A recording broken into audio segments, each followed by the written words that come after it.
السلام علیکم۔ آج ہمارا موضوع ہے علامتوں کی وضاحت۔ سکتہ یہ سب سے چھوٹا وقفہ ہے جو فکرے کے اندر ٹھہراؤ کے لیے لگایا جاتا ہے۔ اس کا استعمال ایسے مقامات پر ہوتا ہے جہاں جملے میں الفاظ و محاورات حروف عطف کے ذریعے مربوط نہ ہوں، مخاطب کو خطاب سے ممیز کرتا ہو اور چھوٹے چھوٹے جملوں کو ایک دوسرے سے الگ کرنا مقصود ہو۔ اس کے علاوہ شرطیہ جملوں اور صلہ و موصول کے درمیان سکتے کی علامت استعمال ہوتی ہے۔ مثال دیکھیے، علی، احمد، اکرم اور فہیم دوست ہیں۔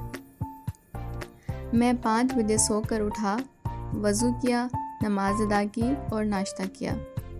وقفہ یہ علامت اس جگہ آتی ہے جہاں سکتے سے زیادہ ٹھہرنے کی ضرورت ہوتی ہے، مثلاً جہاں مخلوط جملے یا فکرے کے لمبے لمبے اجزاء کو ایک دوسرے سے الگ کرنا ہو یا کسی جملے کے مختلف اجزاء پر زور دینا درکار ہو تو یہ علامت آئے گی۔ مثلاً دودھ ایک مکمل غذا ہے، یہ میٹھا ہوتا ہے، بچے اسے شوق سے پیتے ہیں اور یہ کیلشیم کی کمی پوری کرتا ہے۔ رابطہ یہ علامت وقفے سے زیادہ ٹھہراؤ ظاہر کرنے کے لیے آتی ہے۔ اس کا استعمال عام طور پر اس وقت ہوتا ہے جب کسی جملے میں کسی چیز کا شمار کرنا یا بات کا جاری رکھنا مقصود ہو، کسی مشہور آدمی کا قول نقل کرنا ہو یا پہلے جملے کی وضاحت کرنا مقصود ہو۔ علاوہ ازیں مکالمہ نگاری میں کرداروں کے ساتھ یہی علامت استعمال ہوتی ہے۔ مثلاً قائد اعظم نے نصیحت کی، کام کام اور کام، سچ ہے، اتفاق میں برکت ہے۔ ختمہ یہ سب سے زیادہ وقفے کی علامت ہے۔ یہ چھوٹا سا خط کسی جملے کے خاتمے کی علامت ہے جو ایک جملے کو دوسرے جملے سے جدا کرتا ہے۔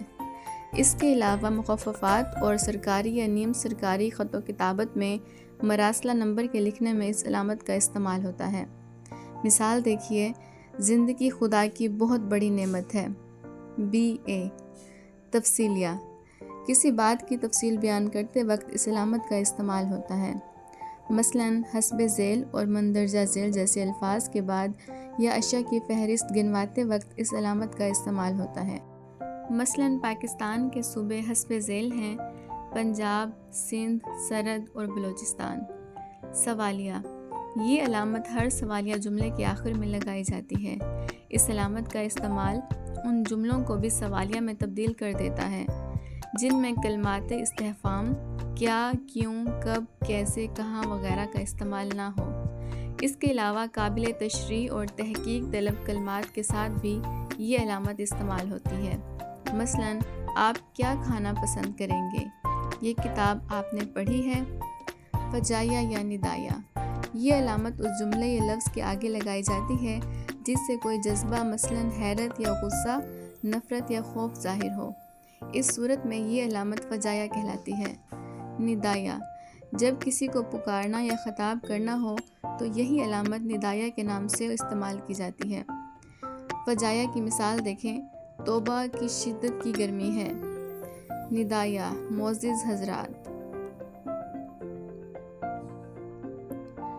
واوین کسی اقتباس یا کسی کے فرمان کو جب ہو بہو تحریر کیا جائے تو ابتدا اور آخر میں یہ علامت استعمال کی جاتی ہے۔ اس کے علاوہ ظریفانہ اور طنزیہ خطابات و القابات کو بھی واوین میں لکھا جاتا ہے۔ مثلاً قائد اعظم کا فرمان، ایمان، اتحاد اور تنظیم ہمارے لیے مشعل راہ ہیں۔ اس نے کہا، میں نہیں آ سکتا۔ قوسین تحریر یا تقریر میں کبھی ایسا لفظ یا جملہ بھی استعمال ہوتا ہے جس کے نہ ہونے سے تحریر میں کچھ فرق نہیں آتا، اسے جملہ معترضہ کہتے ہیں۔ یہ علامت جملہ معترضہ کو دوسرے جملوں سے جدا کرنے کے لیے استعمال ہوتی ہے۔ اس کے علاوہ جملے کے درمیان میں توضیحی کلمات کا اضافہ کرنے یا تحریر میں کسی اردو زبان کے لفظ کا انگریزی یا کسی اور زبان میں متبادل لفظ لکھنے کے لیے اس علامت کا استعمال ہوتا ہے۔ مثلاً میرا قلم، بریکٹ میں ہم لکھیں گے، جو میرے والد مرحوم صاحب نے دیا تھا کھو گیا ہے۔ حضرت قائد اعظم، پھر ہم بریکٹ میں لکھیں گے مرحوم، پاکستان کے بانی تھے۔ خط یہ علامت بھی قوسین ہی کے طور پر استعمال ہوتی ہے جو جملہ معترضہ کو باقی عبارت سے جدا کرنے کے لیے استعمال ہوتی ہے۔ اس کے علاوہ اس کا استعمال وہاں ہوتا ہے جہاں کسی لفظ کی تشریح کے لیے بہت سے لفظ لکھے جائیں۔ جملے میں اچانک تبدیلی آئے یا گزشتہ کہی گئی باتوں کو اکٹھا کرنا مقصود ہو۔ مثلاً اچھا موسم، مناسب پانی، زرخیز مٹی، کھاد اچھی فصل کے لیے ضروری ہے۔ علامت حذف مسلسل نقطوں کی شکل میں یہ علامت دو جگہوں پر استعمال ہوتی ہے۔ جب کسی تحریر میں کسی بات کا ذکر کرنا مناسب نہ ہو تو ایسے میں وہاں عبارت کی جگہ نقطے لگا دیے جاتے ہیں۔ جب کسی طویل عبارت کا اقتباس دینا ہو تو شروع اور آخر کے چند الفاظ لکھ کر باقی حذف شدہ عبارت کی جگہ نقطے لگا دیے جاتے ہیں۔ مثلاً میں تمہیں واضح الفاظ میں کہہ دیتا ہوں کہ اپنی حرکتوں سے باز آ جاؤ ورنہ۔ علامت ترک یہ علامت اس مقام پر لگائی جاتی ہے جہاں کوئی لفظ یا جملہ تحریر میں آنے سے رہ جائے۔ یہ علامت لگا کر رہ جانے والے الفاظ اوپر لکھ دیے جاتے ہیں۔ مثلاً میں نے اسے اپنے دل کی ساری باتیں کہہ دیں۔